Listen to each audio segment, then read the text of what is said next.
in the feeding clinic and a determined Superskinny Amy is set to attack dinner, a supersized fast food meal.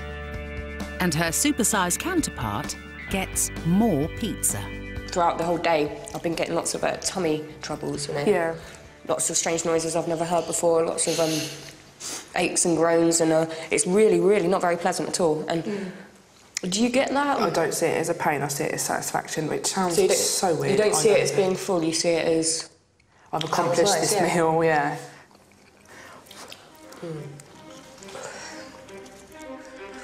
And Amy's taken to speed eating. If I didn't eat like that, then I would have left more on my plate, because with every bite I was filling up a little bit more and a little bit more. So I felt I had to just get in as much as I possibly could.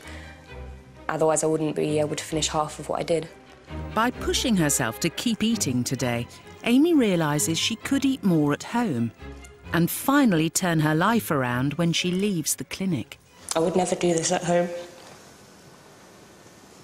That makes me really sad. I would never push myself this much. Part of me did think that I wouldn't be able to pick up my appetite because of this, you know, these thoughts in my head telling me you're full now. And now I've pushed past it, and every meal I've had today, it's made me think, yeah, you know what, tomorrow I'm going to be able to eat my meals, and I may not even necessarily have to push myself. I think that it might just come naturally. You done? Definitely more than done. It's mid-swap in the feeding clinic and it's dinner time. Both girls are starting to feel the strain of eating each other's meals. Whilst Superskinny Amy gets served up a large kebab with cheesy chips and mayo, supersized Amy gets... It's pizza. Very unexpected. Again? Seriously though, do you not think that pizza every night's a bit much? Obviously I know I eat pizza a lot, but I've never noticed just how much or how frequently I eat it. I mean, this is... It's massive, again, a really, really massive portion. Dinner tonight was a big challenge for me. I was really hungry leading up to dinner, and I was really looking forward to a nice meal, and again, I was just given a pile of rubbish, and just the type of food, it's making my body feel horrible. Yeah. And I don't understand how you can't be feeling the same way that I am when you've been doing it for so long. It's because I'm using it as a comfort. I ignore the fact that it's doing anything bad. The comments were quite personal. I know they weren't, but it was coming across quite personal. And I'm finding it quite hard watching someone else eat what I eat and hearing them tell me what they actually think of it's quite hard to listen to. At the moment, just eating just this sheer volume of fast food is actually putting me off fast food for life. I just think it's really astonishing that this is something that you could finish.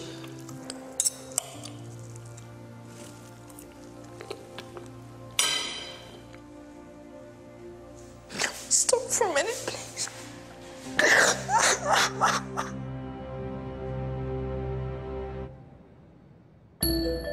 Dealing with her emotions rather than hiding behind eating is difficult for Amy. Dr. Christian feels it's important she understands where her emotional attachment to food came from and hopes Superskinny Amy can help. This is me at 10. I was being quite badly bullied there. I started to comfort eat. And I'd actually come home and have beans on toast, like a meal to like you, but wouldn't tell my mum, so I'd have another meal when she got in.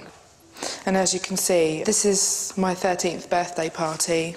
Already I'm a lot more overweight and taller. That's when the comfort eating was at its heaviest.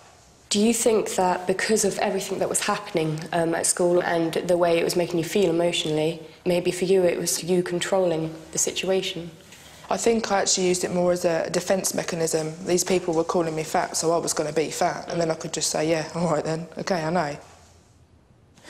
This is me and Darren on our wedding day. Although I'm 7 months pregnant here, I feel that I'd have looked exactly the same if I wasn't pregnant. I didn't put a lot of weight on during the pregnancy. In fact, I lost weight in the first 3 months. You know, because I'm so young, people assume that go to the gym, just stop eating, and that it's that easy, but there's a lot of other things that's more deeply rooted than than when it's been a lifetime of habit that you haven't been able to cut at all. I think that is why things are so bad, because I don't deal with things, I just let them stack up. And my way of coping is to just eat through my problems, and obviously that's got me here now, and that's one of my biggest problems, is the size. Hopefully facing up to her past will help Amy work towards a more positive future. It's morning and both Amys are anxious about what's for breakfast. Amy's diet is just grease, grease, grease. I hope that it's not a high greasy, a high carbohydrate meal again, because I don't think my body could tolerate it this morning. For breakfast, I'm just hoping for anything, because so far there hasn't been a day where she's actually eaten any breakfast. Sorry, ladies, but the challenge isn't over. That's one leftover kebab versus nothing again. With new resolve, Supersize Amy confronts her skinny counterpart about her lack of breakfast. To be honest, I think it's quite worrying that you don't eat in the morning.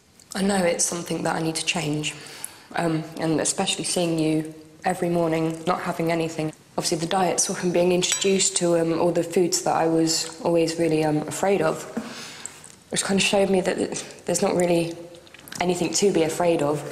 I've just been kind of putting up barriers to prevent myself from, I guess, enjoying all the different ranges of foods there are out there.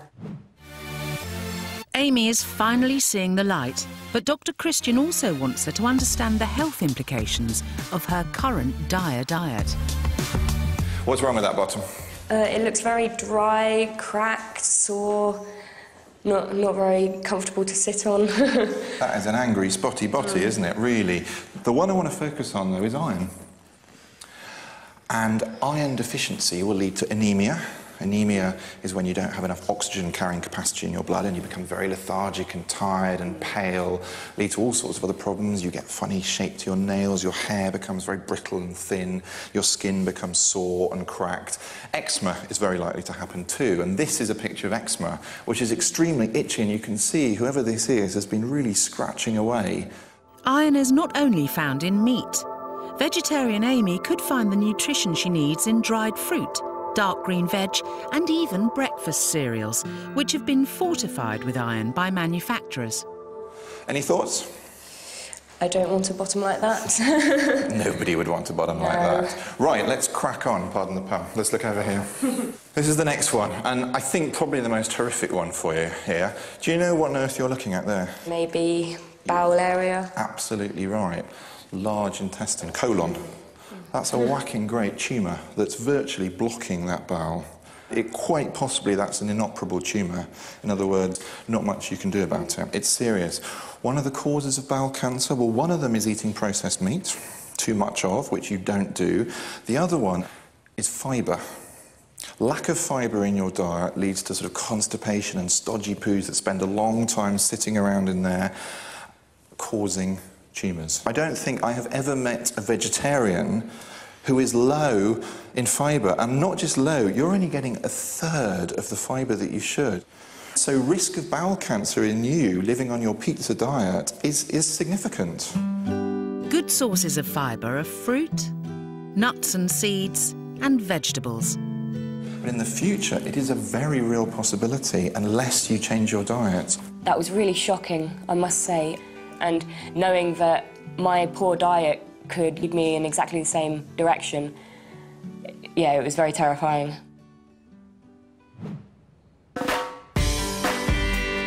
It's the final meal, so has Dr. Christian's message sunk in?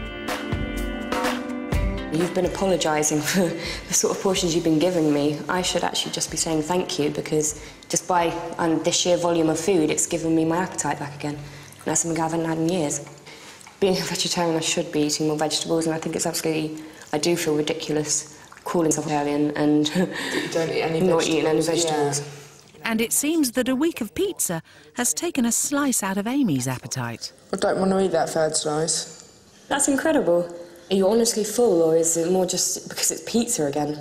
It could be because it's pizza again, but I genuinely am feeling really full. I just don't want to push myself. And the final score is pizza slice 1, pasta gone. I'm feeling really full after my meal, but It's completely different to how I felt at the beginning of the week. I felt really, really full at the beginning of the week, but it hurt. And right now I'm feeling full but satisfied. The final dinner, it was just brilliant. It just made me realise so much that I don't have to eat it if I don't want it. I think it's a new thing, and I think it's something that's going to stay as well. After 5 days in the feeding clinic, it's time for both Amis to return home, armed with tailor-made diet plans given to them by Dr. Christian, and the knowledge that their future now lies firmly in their own hands. It's opened new doors for me. It showed me that there's so many different foods out there that I'm really going to enjoy. My diet before I came in here is gone. It's just all behind me now, and I just want to get on with my life. It's a really good feeling to know that Imogen will never pick up those bad habits and have a really bad diet. I really never thought that I could do it, and to actually see that I can, it's just definitely the biggest accomplishment of my life. I think that Amy this week has done so superbly. She's managed to control her hunger so incredibly. The fact that we're so different has actually helped because we've been able to help each other, and I'm so excited. I can't wait. It's going to be brilliant.